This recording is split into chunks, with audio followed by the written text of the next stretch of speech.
presse du chef par intérim Steve Bell, le commissaire adjoint Chris Harkins de la PPO et le sous-commissaire Mike Duhem de la GRC, Police fédérale, sont également présents. My name is Constable Param Singh, and I will be the moderator. We will begin with remarks from Interim Chief Bell, and then we will proceed to a 10 to 15-minute question period. Je suis l'agent Param Singh et le modérateur pour la période de questions de 15 à 20 minutes. Nous commençons d'abord par l'énoncé du chef par intérim Steve Bell. Thank you, Fran. Thank you. Bonjour à tous. We're here to provide you today with an update on our operations to end the unlawful protests that have done so much damage to our community and so much harm to our residents. The operational plan is moving ahead as we expected, and the contingencies we've put in place are effectively dealing with the threats we're seeing on the ground. I thank the Ottawa residents for their patience and support as they watch this operation unfold. I also thank all the planners, officers, and emergency personnel, many of whom have come from across the country to assist us. I'm proud to work with all of them. Their assistance has been vital to the success we are seeing so far in this operation. We're in control of the situation on the ground and continue to push forward to clear our streets. This methodical and well-resourced plan will take time, and we are here to see it through to a safe ending. Last night, we began to take additional actions towards implementing our operation. We moved officers and equipment into key positions throughout the city and took up 100 checkpoints around the downtown core. We began making arrests of key individuals who were responsible for organizing these unlawful activities.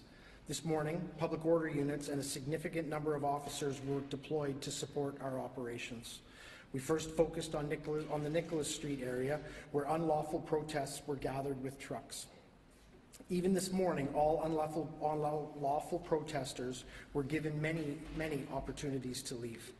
Officers then turned to the intersection of Rideau and Sussex, making more arrests and clearing that location. As of 3 p.m. today, we've arrested 70 people. They have been charged with multiple various offences, including mischief. Work is underway by the City of Ottawa to remediate and clean up the area that we have gained back today. We also saw children that were present in the area. We've prepared for this and have plans to ensure that these children are unharmed during our operation.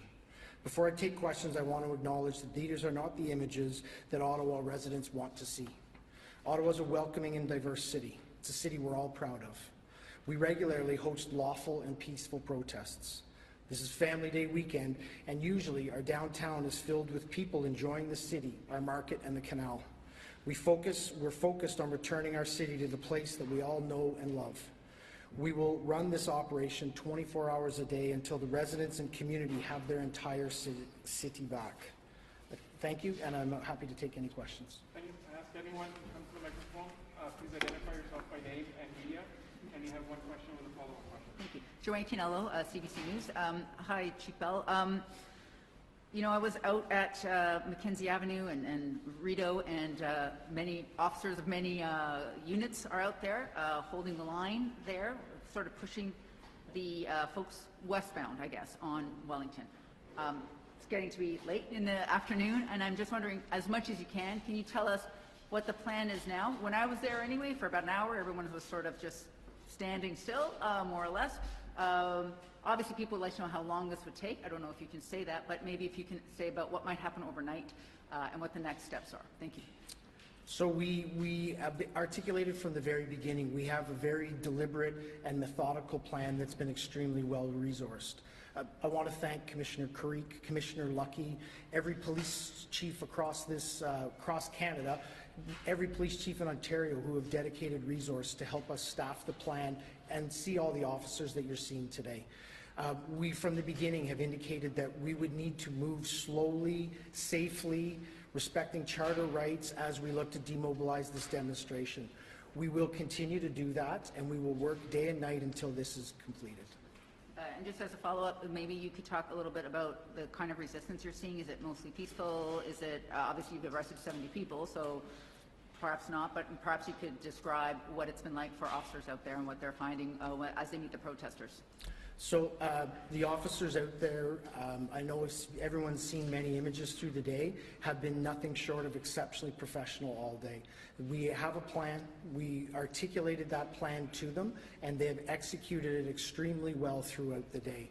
The level of professionalism that they're seeing in the face of taunts, slurs towards them is challenging, but we're seeing their ongoing professionalism every minute of every day. We will continue to do that. Our officers will continue to work exceptionally hard to make sure that we use the least amount of force needed to actually peacefully end this protest and move everyone out of our streets. Hi, Chief Bell. John Mullen with the Citizen. Have officers had to help Children's Aid remove any children from families at this point?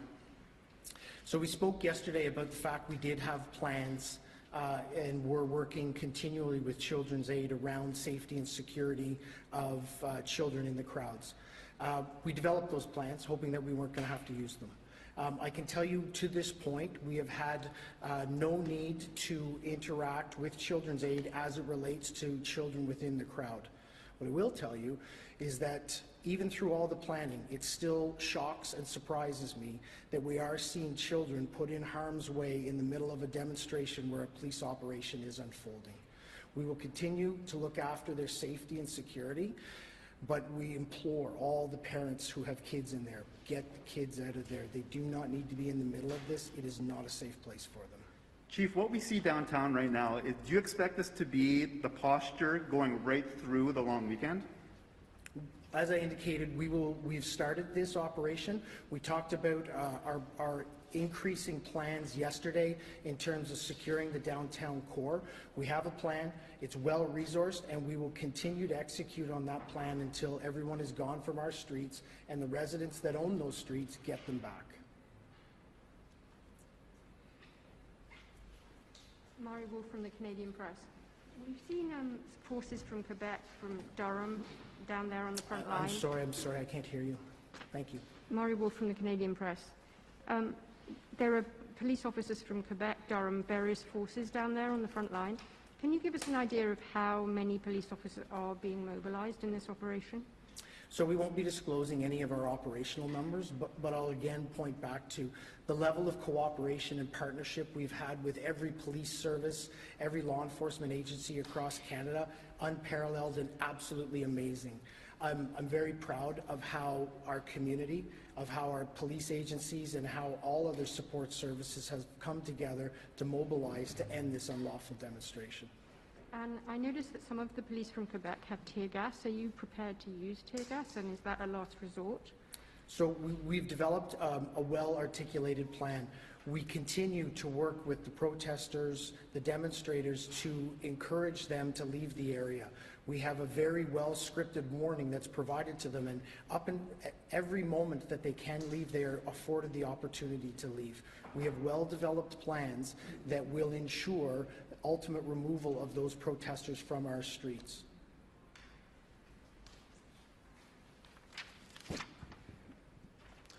Hi there, Chris Nashkate, CTV National News. My first question is, did police use any of the powers conferred under the Emergencies Act to make any arrests today, or did you use the powers of existing law and the Ontario state of emergency? So I can tell you the three levels of government that have come together to support our efforts in this have led us to be able to have the success we're starting to see right now. The Emergency Measures Act, the Provincial Emergency Act, as well as the City of Ottawa Emergency and Injunction that have been provided, have created the ability for us to use powers and use new and existing powers to be able to properly deal with the demonstration to ultimately bring it to an end. Without the authorities that have been provided to us through these pieces of legislation, we wouldn't be able to be doing the work we are today. My other question here is, you talked about the arrests, thank you for that, but during the live video today on CTV News Channel, we saw in between when there was the hold the line issue there between the protesters and the police, there was some hitting amongst one another. Was there any injuries Are you reporting any injuries right now from police and protesters? So I can tell you we have no injuries from the protester. We have one injury to one of the members of the police team. It was a minor injury that has been treated. Chief, I'm cheating here with an extra question, but I'm just wondering if we have an update on, or an estimate as to how many protesters are actually still here. It's mixed in with media. It's kind of hard to tell. Is there any update you can give us on that? So again, we're not providing numbers, a number of people present, number of operational resources we're using as we move ahead. But I it mean will, for the protesters. yeah, no, Oh, we're okay. not providing any of those numbers. Okay. Okay. Thank you very much. Today's meeting is legally. Thank you so much for coming.